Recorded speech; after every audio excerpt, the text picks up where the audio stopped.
மதி பார்த்தீங்கன்னா, மலர்கிட்ட மன்னிப்பு கேட்குறாங்க. உங்கள ஹர்ட் பண்ணணுன்ற எந்த இன்டென்ஷன்லயும் நான் வந்து காயப்படுத்தல. ஆனா அப்படி நடந்துருச்சு. என்ன மன்னிச்சுருங்க அப்படின்னு சொல்லி ரொம்ப ஃபீல் பண்ணி அழுகுறாங்க. சரி விடுங்க. நீங்க இவ்வளோ தூரம் வந்து என்கிட்ட கெஞ்சணும்னு இல்ல. நான் தான் ஈஸியா எல்லாரையுமே மன்னிச்சுருவேனே. எப்படி வந்து என்ன பேசினாலும் மலர் வந்து ஈஸியா எல்லாரையும் மன்னிச்சுருவா. எல்லார்கிட்டயும் பேசுவா. அதனால தானே எல்லாரும் என்ன எடுத்தெறிஞ்சு பேசுறீங்க. அதில நீங்களும் எல்லாரையும் சாதாரணமா எடுத்துட்டு போற மாதிரி நான் உங்களையும் எடுத்துட்டு போக மாட்டேனா என்ன அப்படின்னு சொல்லி மதி சொல்லிட்டுருக்காங்க. உடனே அங்க உட்கார்ந்துட்டு இருக்கிற மலரோட மாமியார் சொல்றாங்க, "என்னடி எல்லாரையும் மன்னிக்கிற மாரி நான் உன்ன மன்னிக்க மாட்டேனான்னு கேட்குற? நாங்க என்னடி உன்ன அசிங்கப்படுத்தனோம்? நாங்க என்ன உன்ன கேவலப்படுத்தனோம்? அவ தான் உன்ன கேவலப்படுத்துனா. தன்மானம் இல்லன்னு சொன்னா. நீ கேவலமானவன்னு சொன்னா. அதுக்கப்புறம் இப்போ வந்து ஃபீல் பண்ணி நடிச்சிட்டு இருக்கா. உன்ன விட்டா அவளுக்கு இந்த வீட்ல வேற யார் இருக்கா? யார மதிக்கிறா அவ? அப்ப எப்படி இந்த வீட்ல இருக்க முடியும்? உன்கிட்ட வேலைய வாங்கிட்டு உன்னையே வந்து கஷ்டப்படுத்திட்டு, உன்னையே கேவலப்படுத்திட்டு போலான்னு அவ நெனச்சிட்டு இருக்கா. அதுக்கு எதுக்கு எங்களையும் சேர்த்து பேசிட்டு இருக்க?" அப்படின்னு சொல்லி அவங்க ஒரு பக்கம் பேசிட்டு இருக்காங்க. மலர் கோவப்பட்டு, "இந்த வீட்ல எல்லாரும் என்ன தலையில தூக்கி வச்சு ஆடிட்டு இருக்கீங்க. உங்க வேலைக்காக எந்த மாதிரியெல்லாம் என்ன யூஸ் பண்ணணுமோ யூஸ் பண்றீங்க.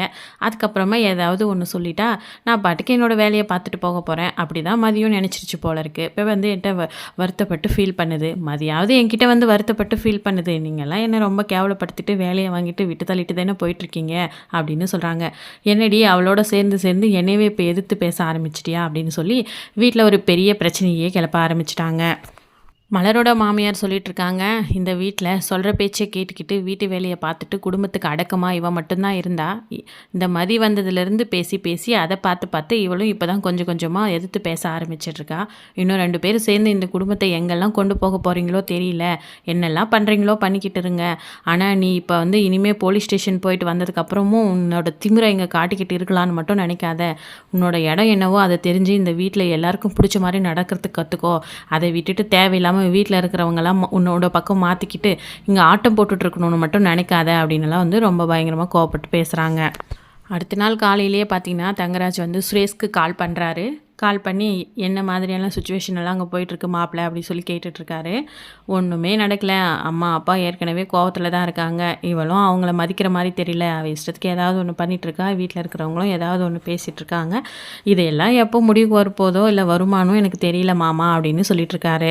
அதுக்கு தங்கராஜ் சொல்றாரு, "நான் தான் காலேஜ் போய் அவளோட பர்மனன்ட் பத்தி பேசிட்டு வந்துட்டேனே. சீக்கிரமாவே அதுக்கு ஒரு முடிவு கட்டலாம் இரு." அப்படின்னு.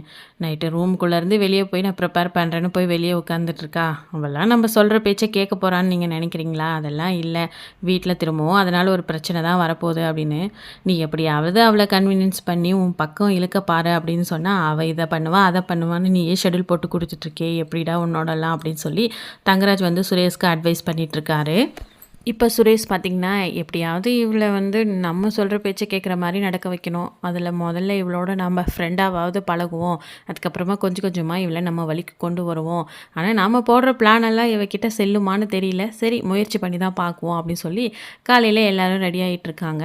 அப்ப பார்த்தீங்கன்னா, "நான் உன்ன கொண்டு போயி ஸ்டேஷன் போறதுக்கு முன்னாடி உன்ன காலேஜ்ல விட்டுட்டு போயிடுறேன் வா" அப்படின்னு சொல்லி மதிய சுரேஷ் கூப்பிடுறாரு. மதிய சுரேஷ் அப்படி கூப்பிடுறத பார்த்த உடனே அவங்க அம்மா, அப்பாவுக்கு ரொம்ப ஷாக்கிங்கா இருக்கு. என்ன இவன் பண்ணதுக்கெல்லாம் இவள அடக்கி வச்சு வீட்ல இருக்கிறவங்கள மதிக்க சொல்லி நடக்க சொல்லுவான்னு பார்த்தா, இவன் இஷ்டத்துக்கு உன்னை காலேஜில் கொண்டு போய் விடுறேன்னு சொல்லிட்டு இருக்கான். என்னதான் நினைச்சிட்டு இருக்கான் இவன்? இதெல்லாம் இப்படியே விடக்கூடாது அப்படின்னு சொல்லி அவங்க ஒரு ஒரு பக்கம் ஒருத்தருக்கு ஒருத்தர் மூஞ்ச பார்த்துக்கிட்டு ஷேடாக ஆரம்பிச்சிட்டாங்க. உடனே மதி, "இவனை நம்பி போகலாமா வேணாவா? இல்லை எங்கேயாவது போகிற வழியில இறக்கி விட்டுட்டு போயிட்டேனா என்ன பண்ணுறது? எதுக்கு வம்பு? நம்ம ஆட்டோவிலேயே போய்க்கலாம்." அப்படிங்கிற மாதிரி மதி யோசிக்கிறாங்க. "நான் தான் உன்னை கூப்பிட்றேன்ல வா போகலாம்." அப்படின்னு சொல்லிட்டு அங்கேருந்து 2 பேரும் கிளம்பி போகிறத பார்க்கும்போது அவங்களுக்கு ரொம்பவே கோவமா இருக்கு. உடனே வந்து இப்ப மாப்பிள்ளைக்கு ஃபோன் பண்ணி இங்க நடக்கிறதெல்லாம் சொல்லணும். அவரு என்ன பிளான் போட்டு வச்சிருக்காரோ தெரியலையே அப்படிங்கிற மாதிரி இப்ப சுரேஷோட அம்மா, அப்பா இவங்க 2 பேரும் யோசிக்கிறாங்க. ஸோ, இப்போ இவங்க 2 சுரேஷே வந்து "மதிய உன்ன நான் காலேஜில கொண்டு போய் விடுறேன்." அப்படின்னு சொல்கிறத பார்க்கும்போது மலர் சந்தோஷப்படுறாங்க. இப்போ தான் நம்ம நினச்ச மாதிரி இவங்க 2 பேரும் ஒத்துமையா அட்லீஸ்ட் வேலைக்கு போகவாது ஆரம்பிச்சிருக்காங்க. ஒருத்தருக்கு ஒருத்தர் அவங்க புரிஞ்சுக்கிட்டு கண்டிப்பாக வந்து வாழ ஸ்டார்ட் பண்ணுவாங்க அப்படிங்கிற மாதிரி தான் மலரும் பாக்கியராஜும் பேசிகிட்டு இருக்காங்க. அடுத்தது கொஞ்ச நேரத்தில் பார்த்தீங்கன்னா, தங்கராஜுக்கு கால் பண்ணுறாங்க சுரேஷோட அம்மா, அப்பா இவங்க 2 பேரும். "நடந்து இன்னைக்கு உன்னை காலேஜில் வேலைக்கு கொண்டு போய் நான் நானே விடுறேன் அப்படின்னு சொல்லி கூட்டிட்டு போயிட்டுருக்கான். அவன் எங்கே பொண்டாட்டி அடக்க போகிறான், அவ்வளோதான். அவனும் பொண்டாட்டி தாசன் ஆகி வீட்டில் இன்னும் என்னென்ன பிரச்சனைலாம் நடக்க போதோ, நாங்கள் இந்த வீட்டிலேயே ஏதாவது ஒரு ஓரத்தில் கிடக்க வேண்டியதான் அப்படின்னு சொல்லி பேசிகிட்டு இருக்காங்க. அதுக்கு தங்கராஜ் சொல்கிறாரு, சுரேஷ் எல்லாம் அப்படியெல்லாம் ஒன்றும் போயிட மாட்டான். நான் தான் சுரேஷ் கிட்ட சொல்லியிருக்கேன், அவளை எப்படியாவது நீ சொல்கிற பேச்சை கேட்டு உன்னோட வழிக்கு கொண்டு வான்னு சொல்லி அதுக்கான முயற்சியை தான் அவன் பண்ணிட்டு இருப்பான் போல இருக்கு. அவன் போக்கில் விடலாம், சீக்கிரமாகவே அவள் வேலைக்கு போகிறத தடுத்து நிறுத்த தான் போகிறேன், அதுதான் என்னோட அடுத்த பிளான் அப்படின்னு சொல்லிட்டு இருக்காரு. என்ன சொல்கிறீங்க மாப்பிள்ளை அப்படின்னு சொல்லி அவர் கேட்கவும் உடனே தங்கராஜ் சொல்கிறாரு, அவள் பர்மனெண்ட்டை நான் வந்து நிறுத்தி வைக்க சொல்லியிருக்கேன், அடுத்து அவள் வேலைக்கு போகிறதவே நிப்பாட்ட சொல்லிடலாம், அதுக்கப்புறம் வீட்டில் இருக்கிற வேலையை பார்த்துக்கிட்டு நம்ம சொல்கிற பேச்சை கேட்டுட்டு இருக்க வேண்டியது தானே, அவளுங்களெல்லாம் அவங்கவுங்க போக்கில் விடக்கூடாது, நம்ம கண்ட்ரோல் பண்ணி வைக்கணும், அப்படி வைக்கும்போதே என்னெல்லாம் ஆட்டம் போடுறாங்க, இன்னும் அவள் போய் சம்பாரிச்சு அதை எடுத்துகிட்டு வந்து அவள் இஷ்டத்துக்கு பண்ண போக தானே அவள் இவ்வளோ ஆட்டம் போடுறா அப்படின்னு தங்கராஜ் சொல்கிறாங்க. உடனே சுரேஷோட அம்மா அப்பா சொல்கிறாரு, நீங்கள் சொல்கிறதும் கரெக்டு தான், அதை முதல்ல நிறுத்தணும், கரெக்டாக பிளான் பண்ணியிருக்கீங்க, இவர் நைட்டே சொன்னார் மாப்பிள்ளை ஏதாவது ஒரு நல்ல பிளானை போட்டிருப்பாரு, அதை எக்ஸிக்யூட் பண்ணுவார், நம்ம பொறுமையாக போகலாம் அப்படின்னு சொல்லி நானும் அந்த பொண்ணு வீட்டுக்கு வந்த உடனே நாள் பிடிச்சி திட்டி விட்டுருக்கேன், இந்த குடும்பத்துக்கு அடிக்கடி போலீஸ் ஸ்டேஷன் போகிறதெல்லாம் செட் ஆகாது, நீ பாட்டுக்கு எடுத்தோம் கவுத்தோன்னு எல்லாத்துக்கும் போய் போலீஸ் ஸ்டேஷன் நின்றுக்காதன்னு சொல்லியிருக்கேன், கண்டிப்பாக அவள் அதெல்லாம் புரிஞ்சுக்குவான்னு நினைக்கிறேன் அப்படின்னு சொல்லி சுரேஷோட அப்பாவும் சொல்லியிருக்காரு. ஆமாம், நம்ம பொறுமையாக இவ்வளோ டீல் பண்ணி நம்ம வழிக்கு கொண்டு வந்துடலாம், ஒன்றுமே பிரச்சனை இல்லை அப்படின்ற மாதிரி தான் அவரும் சொல்லியிருக்காரு. சுரேஷ் பார்த்திங்கன்னா இப்போ மதியை காலேஜில் கொண்டு போய் விட்டதுக்கப்புறமா காலேஜுக்கு போன மதி அவங்களோட பர்மனெண்ட் விஷயம் தள்ளி போகுது, ஏதோ அதில் பிரச்சனை இருக்குது அப்படின்னு ஸ்டாப்புங்க மூலிமா அவங்களுக்கு தெரிய வருது. பர்மனெண்ட்டில் நம்ம பேர் தான் முதல்ல இருக்குது அப்படின்னு சொன்னாங்க, இப்போ பிரச்சனை இருக்குன்றாங்க, இதில் ஏதோ ஒரு விஷயம் நடந்திருக்கு, அது என்னென்னு கண்டுபிடிக்கணும், அவ்வளோ சீக்கிரம் நம்ம இதை ஈஸியாக விடக்கூடாது, என்னவாக இருக்கும் அப்படின்னு யோசிச்சுட்டு இருக்கும்போது பார்த்திங்கன்னா உங்கள் வீட்டிலேருந்து தான் யாரோ ஒருத்தர் வந்து உன்னோட பர்மனெண்ட் விஷயம் பற்றி பேசியிருக்காங்க, அதனால தான் உன்னோட பர்மனெண்ட்டில் பிரச்சனை உண்டாயிருக்கு அப்படின்னு ஸ்டாப் சொல்கிறாங்க. அது யாராக இருக்கும் அப்படின்னு சொல்லி யோசிச்சு அதை பற்றி விசாரிக்கும் போது தான் தெரியுது தங்கராஜ் காலேஜுக்கு வந்து போயிருக்காரு, அவரால் தான் இந்த மாதிரி பிரச்சனை கிரியேட் ஆகிருக்கு அப்படின்னு சொல்லி.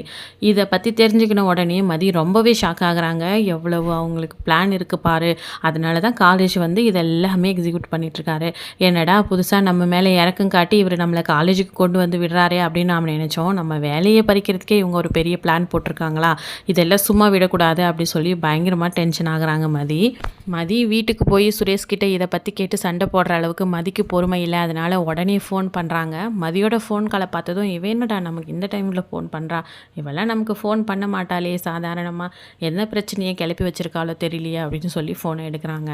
என்ன நினச்சிட்ருக்காரு உங்கள் மாமா, எதுக்கு காலேஜுக்கு வந்து என்னோட பர்மனெண்ட்டை பண்ணக்கூடாது அப்படின்னு சொல்லிட்டு போகிறாரு, உங்களோட அடுத்த பிளான் அதுதானா, இதெல்லாம் நான் பார்த்துக்கிட்டு சும்மா இருக்க மாட்டேன், என்ன நினச்சிட்ருக்காரு அவர், இப்போ தான் எனக்கு காலேஜில் தெரிய வந்துச்சு அப்படின்னு. அதை என்ன பார்த்தோம், காலையில் தான் இவளை கொண்டு போய் காலேஜில் விட்டோம், உடனே ஒரு பிரச்சனையை இது பண்ணிட்டாளா, மாமா இந்த பிளான் தான் போட்டிருக்காரா, இதை நம்ம இவகிட்ட எப்படி சமாளிக்கிறதுன்னு தெரியலையே, 2 அடி முன்னாடி எடுத்து வச்சு இவளோட ஃப்ரெண்ட் ஆகலான்னு பார்த்தா அடுத்த நிமிஷமே இவ எதிரியாகி நமக்கு நிற்கிறா, என்ன பண்ணுறதுன்னு தெரியலேன்னு, எனக்கெல்லாம் அதெல்லாம் எதுவும் தெரியாது அப்படிங்கிறாங்க. உங்களுக்கு தெரியாதெல்லாம் எதுவுமே நடந்திருக்காது, நீங்கள் போட்ட பிளானாக தான் இருக்கும், நான் வீட்டுக்கு வந்து இதை பற்றி பேசுகிறேன் அப்படின்னு சொல்லி ஃபோனை வைக்கிறாங்க.